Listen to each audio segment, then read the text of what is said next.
Hello guys, welcome to another episode of Inside Electronics. So today when I actually decided to make a video, I was looking for some things right here. I do have a lot of stuff around my table right there, but this thing actually it was lying on the top of a table like thing right here, and it just dropped onto the table just like it is asking me to make a video about it. So I thought, why not just go for it. So today we are taking a look at this cheap little charger right here. This is branded, I mean this is labeled, it's much better to say labeled than branded. It is high-tech active mobile charger, input 110 to 240 volts AC, output 512 volt BC. Specification, wow, that's really nice. They actually made a BC voltage before priced. Wow. Anyways, you guys have seen this charger made its appearance in a lot of my videos, because this is just a quick source for 5 volt right in my bench, and I actually have chopped off the two ends right here, and these are the reminiscence from the from my other video, like the isolation transformer video, which if you want to watch you can click the I button right here and I will link that down below. So this thing, actually I don't use this thing for charging my phone or anything. I just use this thing to test LEDs and really stuff that I really don't care much, and I just want to test it with 5 volts. That's the reason why I just stripped off the cable from here. And this was actually a Nokia charger, the charger that looks like the charger pin that looks like this one. This is what attached to it, and this is in fact a fully working Nokia charger. So the exact same pin was here, and I just chopped it off and used it as a 5 volt quick power supply. I do have a lot of power supplies, but this thing just comes handy. This thing is really sketchy. In fact, it doesn't even have a screw, and it is most likely to come apart at the worst situation. So let's just open it, and as I mentioned, this thing doesn't even need a screwdriver because it's all just like that, and boom, you are in, and that is what is inside. Let me take this off. So that is glued in, I think. So that is what inside another cheap little charger. I mean, this is not the first time I'm making a video about a USB power supplies. I've made a lot of other videos, like the cheapest USB charger that you can buy. Let me take this out anyways. Is it glued? Yeah, it was glued. See the glue over there? So I made a cheapest power supply video, which you can watch the I button up here, or the link will be in the description. And also I made a video about the original Panasonic charger and Asus original charger. If you want to watch power supply based videos, I have created a playlist which I will link in the I button and in the description below. And this thing came out that this thing is cheaper than the cheapest charger that I bought. I mean, it is the first time. I mean, this thing was in my table for a long time, but it is just now that I noticed that how cheap this thing is. I mean, I may have took this apart even before creating this video. I mean, this charger is very old, like 2009 or something. Not 2009, I mean 2011 or 12, I think. So I may have opened it back then, but I don't remember opening this anywhere. But anyways, let's just take a look at the soldering and isolation. And isolation, okay, I just want to show you guys this thing.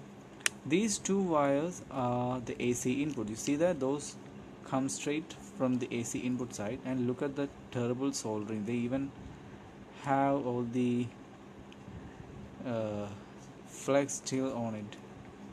See, they didn't even bother to clean this thing. It has a lot of clean tracks, but there are some tracks that they just left like that.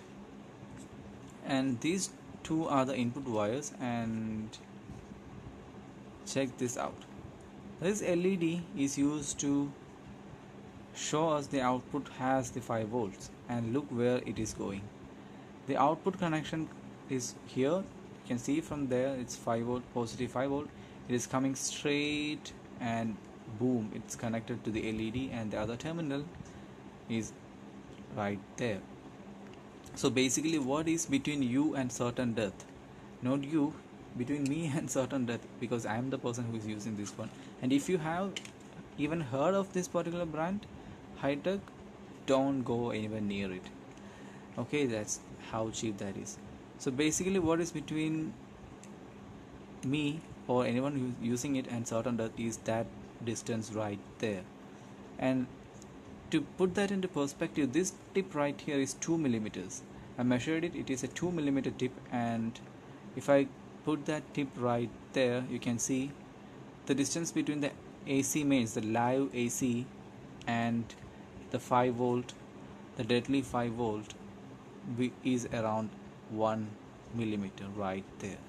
So for any reason, if even a condensation between these 2 points right there can actually make this particular track, there is nothing in here. See, the positive volt comes straight to the 5 volt supply, and you have exposed wires right there. So that is, man, this is absolute death trap. I am so glad that I took this thing apart right now. So I mean, I don't even want to touch that when I see that. That is shit. I mean, that is this. Anyways, let's take a look at the topology they're using. They're using a power inrush limiting resistor right there. It's a 2.2 ohms resistor, so inrush limiting and fusible resistor. It is going straight to the rectifier, and it comes with Ratcom branded capacitor, 2.2 microfarads, so not a lot of smoothing in the input side. It has no feedback, I mean no opto isolator, and there is absolutely, this alone has made its way. I mean, this alone will justify the reason not to buy this, and there is no clearance at all anywhere near it. I mean, look at that, all these traces, this has to be the ground, this has to be the DC ground, and that is coming straight in the vicinity of that particular thing. It's just horrible. Let's take a look at the transistor that I were using. So this is okay, that is that Ratcom that I saw? Yes, Ratcom. They actually build capacitors, and they actually make clone transistors right there. So these two comes from the same brand. Even that transistor is from Ratcom. So this 1300, this is a very popular switching component. This is a very high frequency, super fast switching transistor right there, and typical less than 1 amp for this thing, and that's okay because this thing is rated for 500 milliamps anyways. And since this does not have any kind of feedback mechanism coming from the secondary side, I mean, look at this here. They actually have the option to put the LED and its resistor right here. See, that would have easily made this entire track, you can just chop that right there, but they actually took the effort to actually decide to kill what? I mean, they actually took the time and designed a track that can actually kill someone. See that?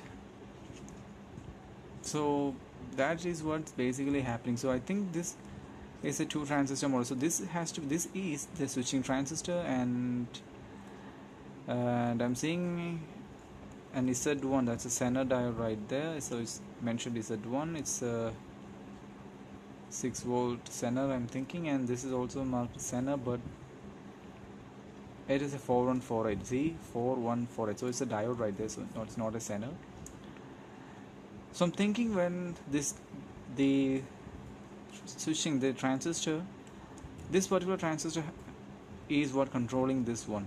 So the base of this transistor must be connected to this one, and whenever the voltage goes above the threshold of this diode, this Zener diode, it breaks down, thereby disconnecting this transistor, and then it will disconnect this main switching transistor, and that's how they actually limit the output current. That's the easiest way to do it, because there is no other complex thing involved. There is not even a single assembly component in it. I mean, I should have renamed my other video to be fairly good charger, like the 15 rupees charger that I bought. It is much better than this thing. I mean, it even had some spacing between the output and input, but this thing, I should have renamed this as the world's cheapest charger, but uh, anyways, this is going straight to my junk box right there. So thanks for watching. See you in another video.